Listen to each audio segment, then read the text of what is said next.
hermano. Mire, si hay algo que estaba pasando con el pueblo de Dios en este tiempo, cuando abrimos la Biblia en Primera de Samuel, su Biblia, espero que haya traído Biblia, su Biblia en Primera de Samuel, hay algo que usted necesita recordar que estaba pasando con el pueblo de Dios en Primera de Samuel. El tiempo de los jueces había terminado. Y el libro de los jueces nos recuerda que en aquel tiempo, en el tiempo de los jueces, cada quien hacía lo que bien le parecía. Israel estaba lejos de Dios. El pueblo de Dios le había dado la espalda a Dios. El pueblo de Israel estaba en un deterioro espiritual, en un declive espiritual, y Dios iba a hacer algo nuevo con Israel. Se iba a abrir una nueva etapa en Israel, un nuevo tiempo, un tiempo de prosperidad. Y Dios va a usar a un hombre, a un niño, del cual una madre oraba a Dios que le diera un hijo varón, Ana. Dios va a usar a ese niño que va a crecer en el templo de Dios. Ese niño no se va a relacionar con ningunos otros niños de su vecindad. Ese niño no va a estar en medio de los otros niños correteando por las calles del pueblo. Samuel va a crecer en el templo de Dios. Y Samuel va a aprender a escuchar la voz de Dios. Y Dios va a usar a Samuel para volver el corazón del pueblo de Israel al corazón de Dios. Samuel se va a convertir en el juez, en el profeta y en el sacerdote de Dios para el pueblo de Dios. Un tiempo, queridos hermanos, donde usted en su Biblia, con un lapicero en la mano, necesita escribir arriba de Primera de Samuel un tiempo nuevo para el pueblo. El tiempo de los jueces había terminado y Dios iba a usar a los reyes. Dios va a establecer un nuevo tiempo, un tiempo de prosperidad para Israel. Pero en medio de ese tiempo, querido hermano, Dios les va a enseñar un principio que de seguro usted y yo, si tuvimos los oídos bien abiertos en las predicaciones de la serie de las cartas de Apocalipsis, Dios ya nos lo dijo. Gloria a Dios por esas predicaciones. Y qué bueno que aquellos que tuvieron oídos para oír pudieron escuchar lo que Dios nos dijo a lo largo de estos 7 domingos. La palabra de Dios no regresa vacía. Y la palabra de Dios germina en aquellos corazones que tienen hambre de Dios y quieren escuchar la palabra. El principio que el pueblo de Israel necesita recordar es el mismo principio que usted y yo necesitamos recordar. No sirve de nada tener y hacer. Escúcheme, no sirve de nada tener o hacer algo si Dios no está presente. Difícilmente vamos a avanzar espiritualmente si Dios no está presente en aquello que emprendemos. El pueblo de Israel lo tuvo que aprender de una manera dolorosa, muy dolorosa. La espiritualidad en el pueblo de Israel estaba a un punto donde la gente y los mismos sacerdotes, hijos de Elí, habían llegado a un punto de no valorar, de no honrar, de no amar la presencia de Dios. Queridos hermanos, cuando uno lee el capítulo 4 de Primera de Samuel, uno se da cuenta que en el relato del capítulo 4 hay algunos personajes importantes. 2 personajes importantes en el capítulo 4 es el sacerdote Elí y la nuera del sacerdote Elí, esposa o mujer de Finés. Los últimos días del sacerdote Elí, un hombre que había con todas sus buenas y con todas sus malas, con todas sus luces y con todas sus penumbras, había servido a Dios y había guiado a Israel durante 40 años. Pero los últimos años del sacerdote Elí, un hombre ya mayor, pesado, como dice el escritor bíblico, 98 años tenía ya el sacerdote Elí. Y sus últimos días, queridos hermanos, están registrados en el capítulo 4 que hemos leído. Lo que el sacerdote Elí tenía en su corazón, en medio de todos sus defectos, era un temor por la presencia de Dios. El párrafo que leímos en más de una ocasión dice que lo que le preocupaba en el corazón al sacerdote Elí, cuando le van a llegar las noticias de que los filisteos vencieron a Israel, era el arca del pacto, el arca de la presencia de Dios. Su corazón estaba preocupado por el arca, porque ese objeto, esa arca donde reposaba la presencia de Dios, era lo más importante para Israel. Israel no podía hacer nada si Dios no estaba presente. La esencia, el ADN de Israel, la identidad del pueblo de Israel era la presencia de Dios. Sin la presencia de Dios, Israel no podía vencer a sus enemigos.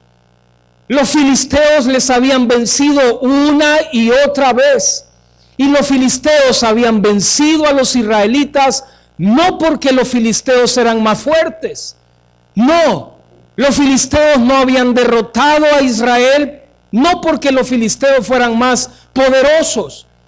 Los filisteos habían derrotado a Israel una y otra vez porque Israel había desvalorado la presencia de Dios. No la honraban.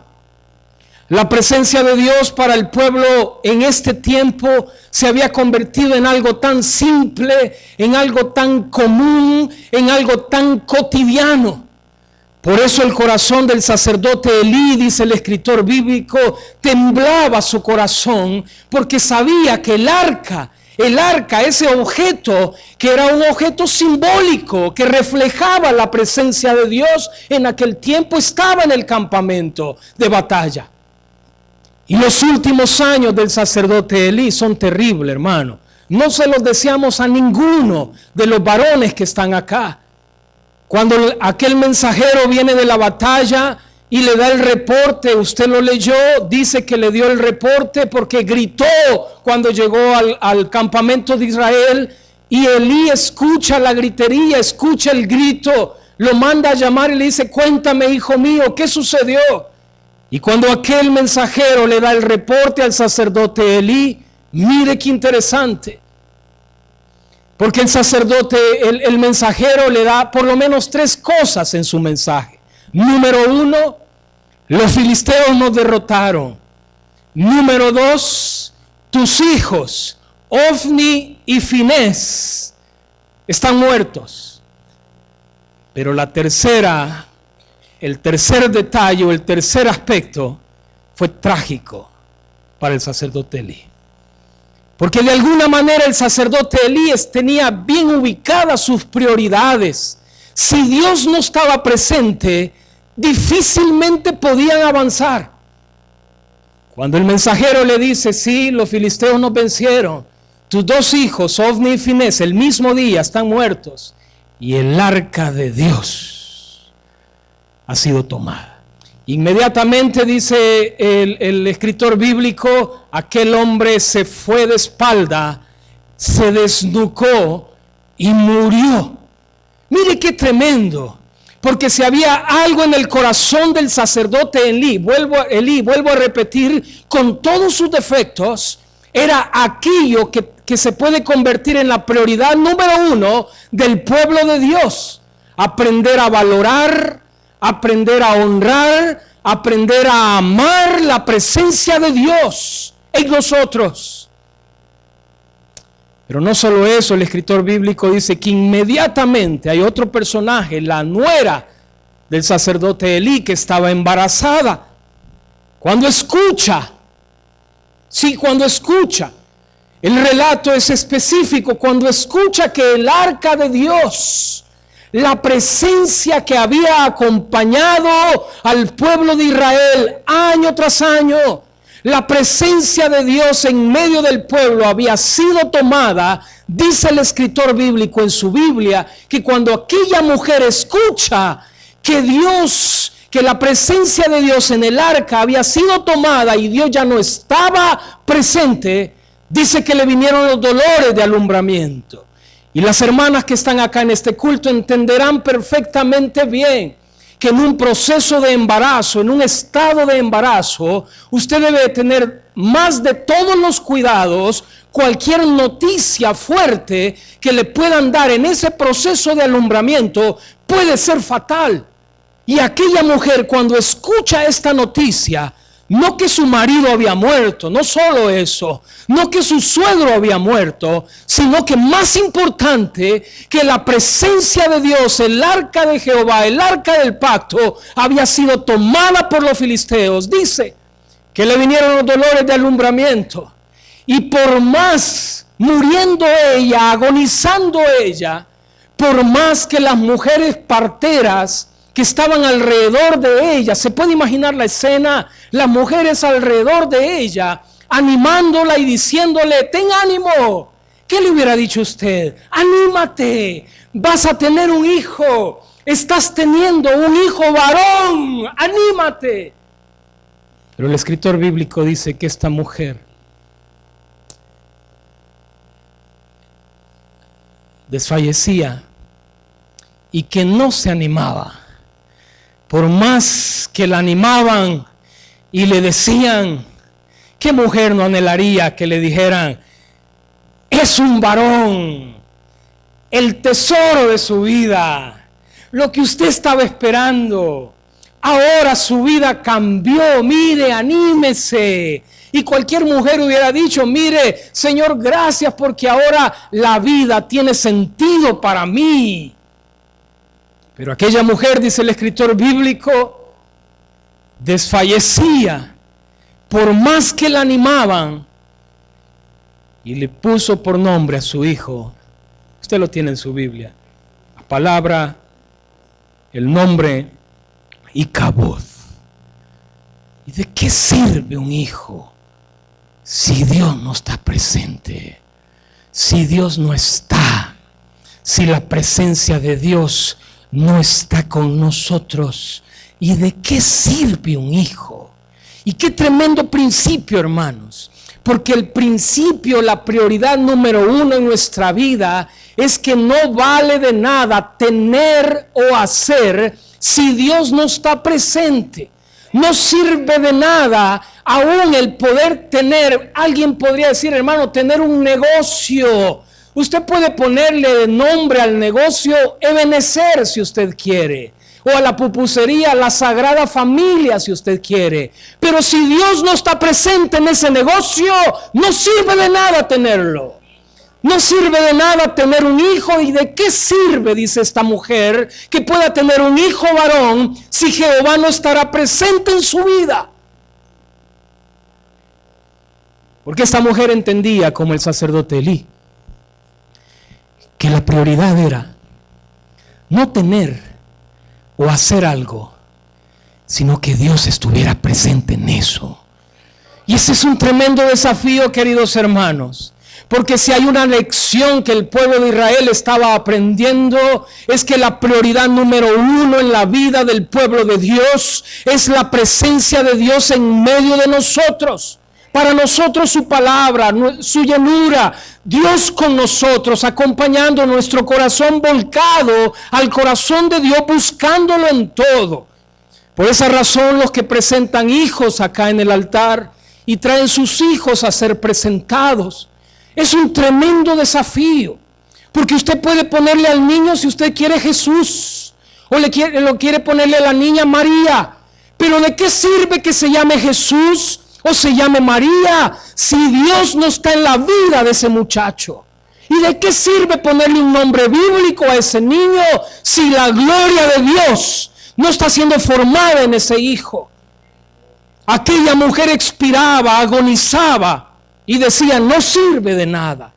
Dios no está con nosotros. Si hay algo que este pueblo estaba aprendiendo, era Prioridad número uno. De todo lo que Dios nos ha dado, de todas las bendiciones que Dios nos ha dado, porque Dios nos las ha dado, son para la gloria de Dios. Hay gente que ora a Dios por un carro. Señor, dame un carro, y cuando Dios le da el carro, ya no le vemos el cacho en la iglesia. Ya no se aparecen las cosas de Dios. Hay gente que ora por un esposo, por un novio, por una novia, o por una casa, o por algo material. Cuando Dios le da eso, su prioridad no estaba en la gloria de Dios. Hay gente que ora por un trabajo, y cuando Dios le da el trabajo y lo coloca en una buena empresa y lo pone en un buen puesto, se le olvida que ese puesto y esa empresa y ese lugar de trabajo es para que el nombre de Dios sea invocado. La presencia de Dios en medio de nosotros, como sucedía con el pueblo de Israel, se había vuelto en algo tan simple, en algo tan cotidiano, en algo tan de costumbre, que habían llegado a un punto de despreciar la presencia de Dios en medio del pueblo. Y para nosotros ahora, hermanos, si en aquel tiempo era el arca donde reposaba la gloria de Dios, para nosotros ahora estamos más fritos, porque la presencia de Dios, la gloria de Dios ya no reposa en un tabernáculo, ya no reposa en una tienda, ya no reposa en un arca, reposa en nuestro corazón como pueblo de Dios.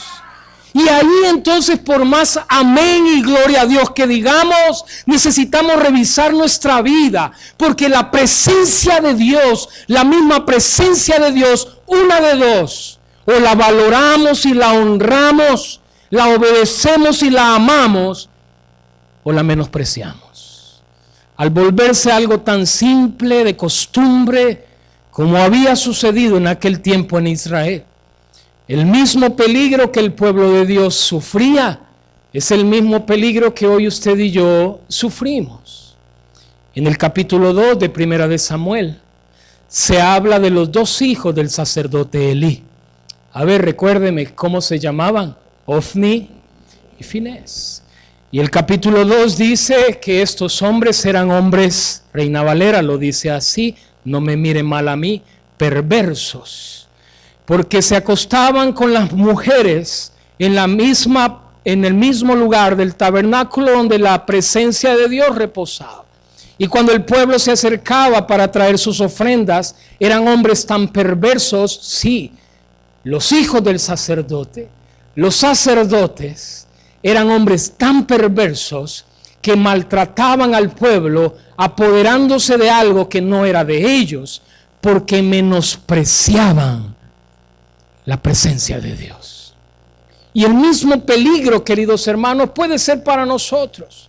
Si hay algo que usted y yo necesitamos cuidarnos, es valorar, honrar, cuidar la presencia poderosa, viva, santa de Dios en medio de nosotros.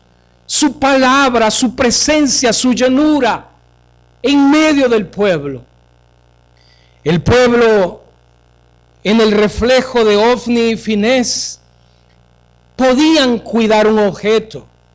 De seguro limpiaban el arca, la trasladaban del lugar, pero no honraban al Dios que reposaba, que se reflejaba en ese objeto.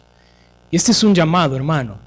Mire, usted y yo podemos aprender a limpiar, a hacer ministerio sin honrar y respetar y cuidar al Dios de ese ministerio. La iglesia fácilmente puede limpiar cosas, sillas, lugares, trasladar y no honrar a Dios y su presencia, porque se volvió algo simple, porque se volvió algo cotidiano, porque de alguna manera no es prioridad para nosotros. No se ha vuelto prioridad las cosas de Dios. Respetamos más nuestro nombre y buscamos darle el lugar y honrar más nuestra gloria y nuestro nombre que el nombre de Dios.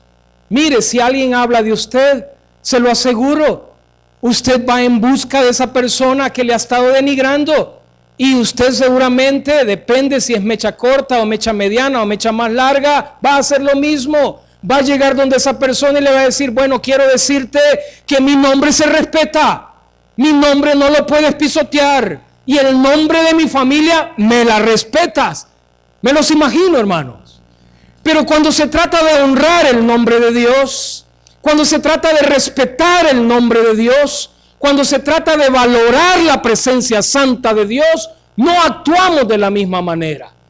Valoramos, defendemos nuestra gloria, nuestra reputación, nuestro nombre, porque le damos más prioridad a nuestra gloria que a la gloria de Dios. Y ese es un peligro. Es un asunto de prioridades. Mire, yo admiro gente, hermano, que en el léxico evangélico, como dicen por allí, evangélico, tienen este estribillo: primero mi Dios, primero mi culto, dice la gente. Y es admirable. Yo conozco gente que puede ser que lo inviten al final del mundo si quiere, pero cuando se trata de establecer prioridades entre las cosas de Dios, Dios tiene el primer lugar. Y no hay nada que se pueda negociar. Usted, por más que le ruegue a esa persona dejar de servir en ese ministerio o dejar de asistir al templo de Dios con la iglesia, colocan a Dios en primer lugar siempre. Van delante de nosotros. Es admirable. Usted, por más que lo intente negociar con ellos y hacerles entender que no sea tan radical como muchas veces respondemos. Es que es muy radical el hermano, es muy cuadrado, muy como cucaracha de iglesia, y muy fanático. No lo logra convencer. Dios es primero y punto. No, pero es que mire que pues sí, que ha venido, que nos han invitado. Dios es primero. Su presencia es primero.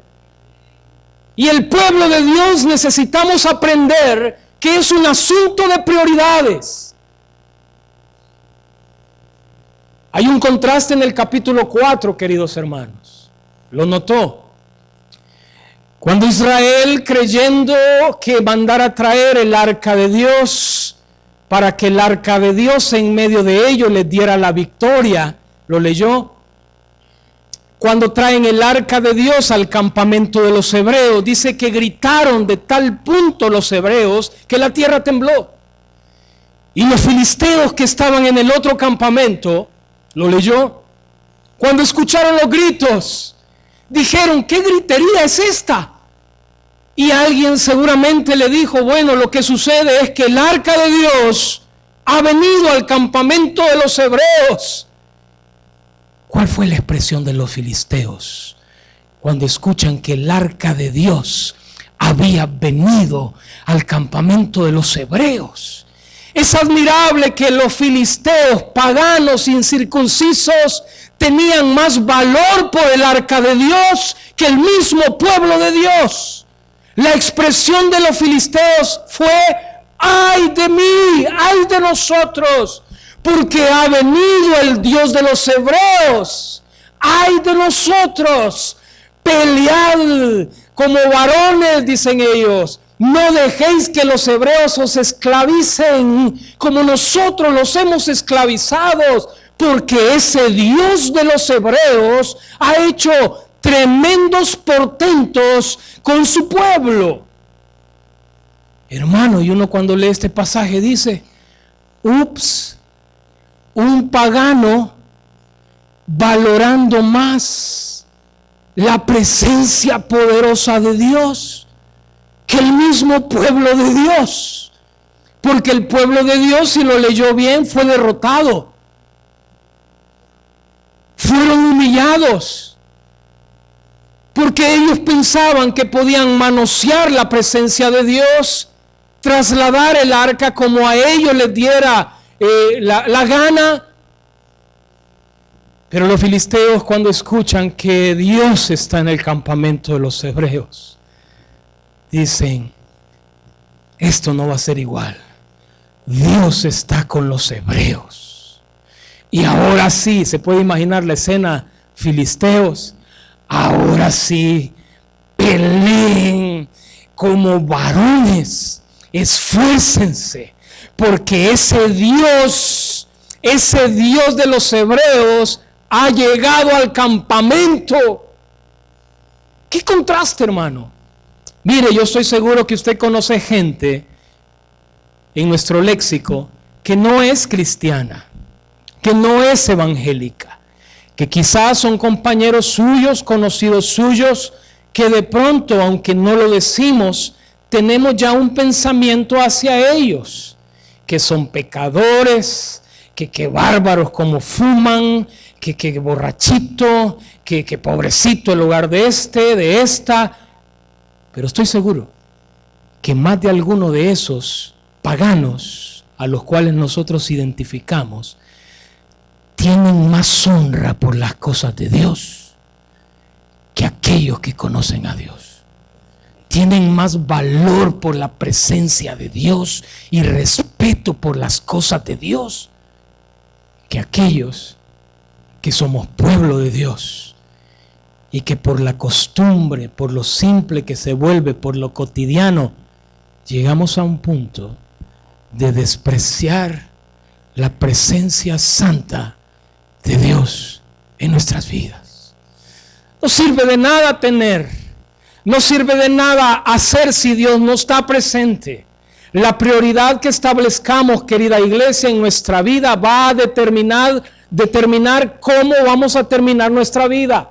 A aquello que usted y yo le pongamos prioridad número 1, va a determinar cómo vamos a terminar nosotros. Si usted le pone prioridad número 1 a sus amigos, entonces no tiene más que decirnos esta mañana, Dios es número 2 para usted. No es que los amigos se me van a enojar. No es que si no salgo con él, es que si no acepto la invitación, pues quizás se van a molestar. Pues entonces, querido hermano, tú estás cuidando más tu gloria y tu nombre y tu renombre que la gloria de Dios. La prioridad que establezcamos en nuestra vida va a determinar el rumbo de nuestra vida. Y el contraste de los filisteos es como para cerrar la Biblia e irnos a nuestra casa. Los paganos tienen más valor por la gloria de Dios, más respeto por las cosas de Dios que un creyente.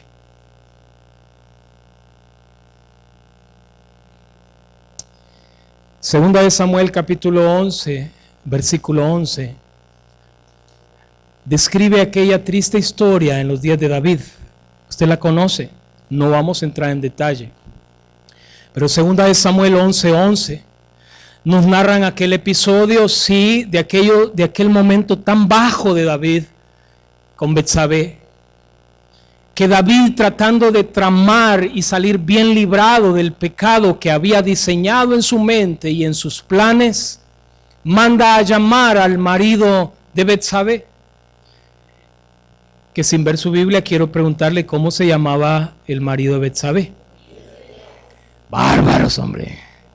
Siempre he dicho que este culto de las 10:30 es filudo con la palabra. Amén. Ni ustedes se lo creen, hermanos, ¿ah? Urías lo manda a llamar.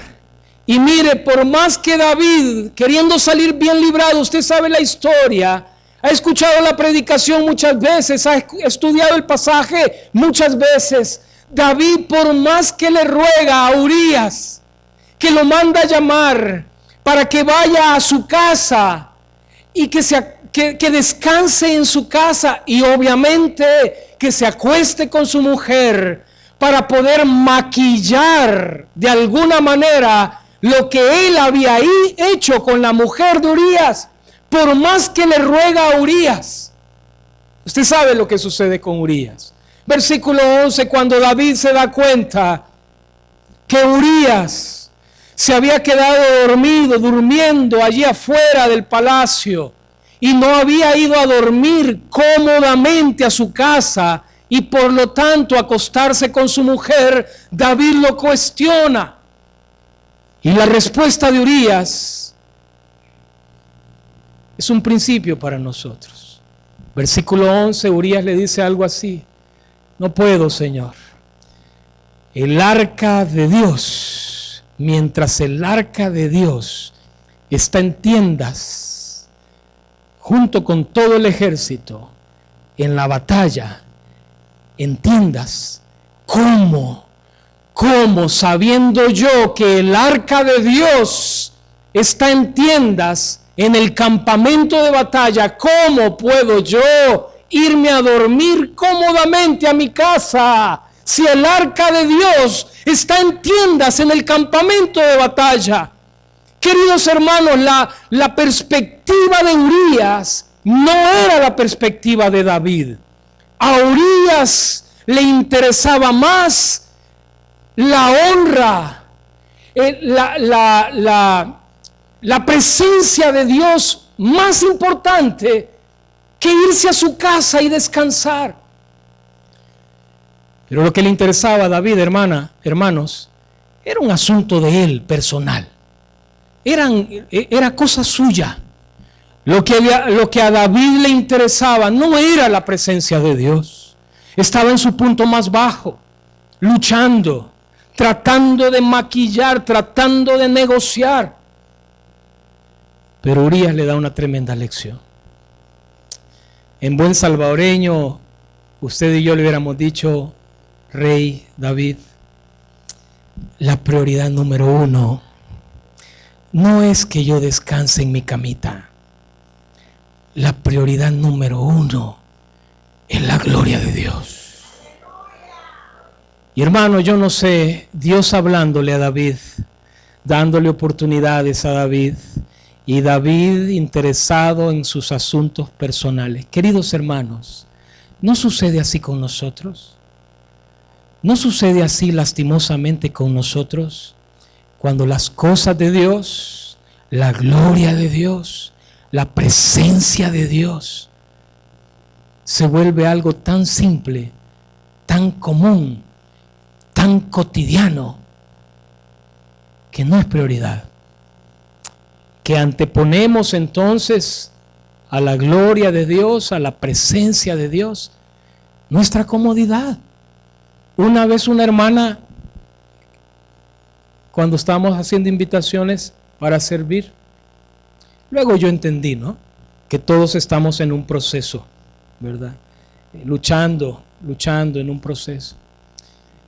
Mire, hermano, me dice fue hace algunos años, no les digo el año porque ustedes son buzos, hermanos, de seguro sacan el nombre y el apellido de la hermanita.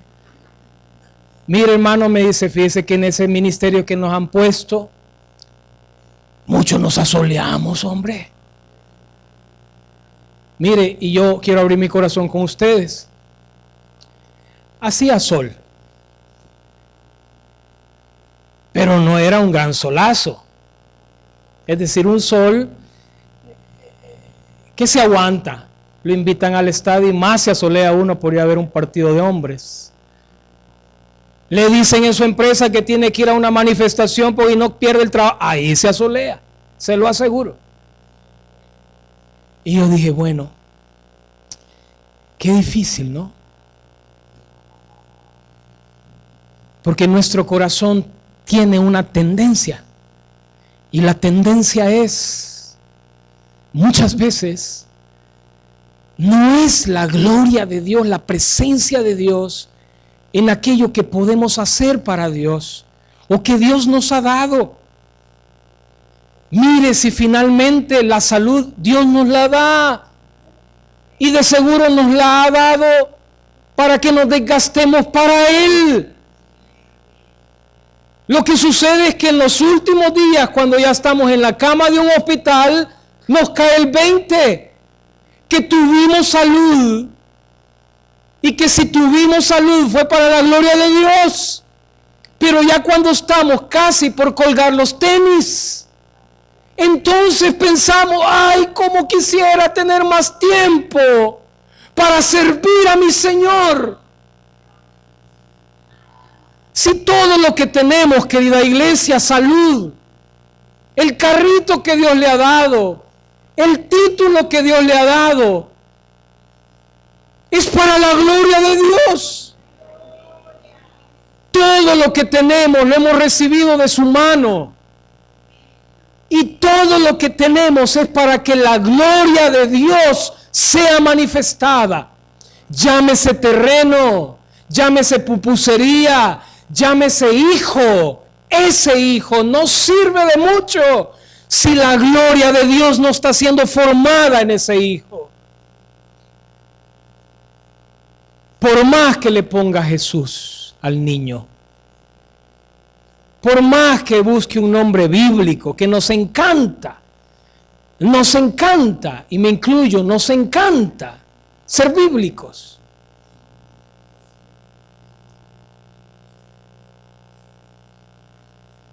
El pueblo de Israel, hermanos, en el 1 Samuel 4, termina un episodio triste, donde Dios va a usar a Samuel para recuperar el arca de Dios de los filisteos. Y Dios va a usar a ese niño Samuel, a ese niño varón por el cual su mamá Ana oraba. Mire qué tremendo. Ana oraba por un hijo varón, y cuando Dios le da el hijo, ¿sabe lo que hace? Se lo da a Dios para toda la vida. Y cualquiera de nosotros se hubiera dicho, esta está deschavetada. Le pedía a Dios un hijo, estaba a punto de morirse porque Dios no le daba hijo. Y cuando Dios le da un hijo, ahora se lo da a Dios para toda la vida. Y ahí la tiene como toda madre. Cuando el niño probablemente tenía 2 años de edad, se puede imaginar la escena de esa madre despidiéndose de su pequeño, y su pequeño quizás llorando. Se puede imaginar la escena y su pequeño preguntándole, mamá, ¿cuándo vas a venir? ¿Por qué me vas a dejar aquí? Y aquella madre, Ana, había entendido que ese niño era de Dios. Y que ese niño Dios lo iba a usar para su gloria. ¿De qué nos sirve tener hijos, hermanos, si la gloria de Dios no está siendo formada en esos hijos? ¿Y de qué nos sirve tener lo que podamos tener si Dios no está siendo conocido en eso que Dios nos da? El principio de esta mañana es un asunto de prioridades. Prioridad 1. Dios y su gloria, su presencia.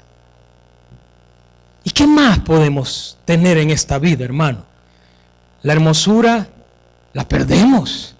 Mira el que está a la par, cómo han pasado los años. Las fuerzas se pierden. ¿No es cierto? Se pierden las fuerzas.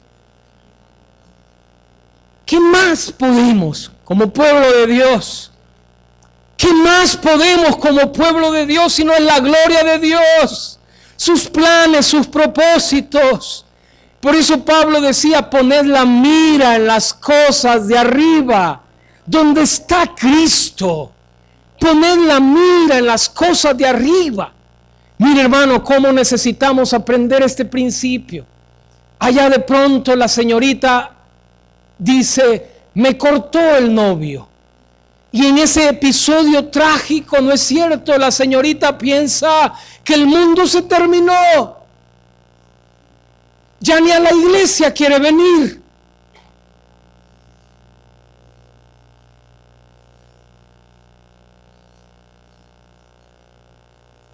El Dios que te llamó es el Dios que te va a sostener. El Dios que te ha salvado, querida iglesia, es tu sanador, es tu consolador, es el que te sostiene. Lo que tú y yo necesitamos es colocar nuestras prioridades correctamente. Dios primero y su gloria. Lo demás vendrá en ese amplio abanico de bendiciones de Dios. ¿O no, hermanos? Amén. Póngase de pie entonces y dele un abrazo a la persona que está a la par y dígale, hermano,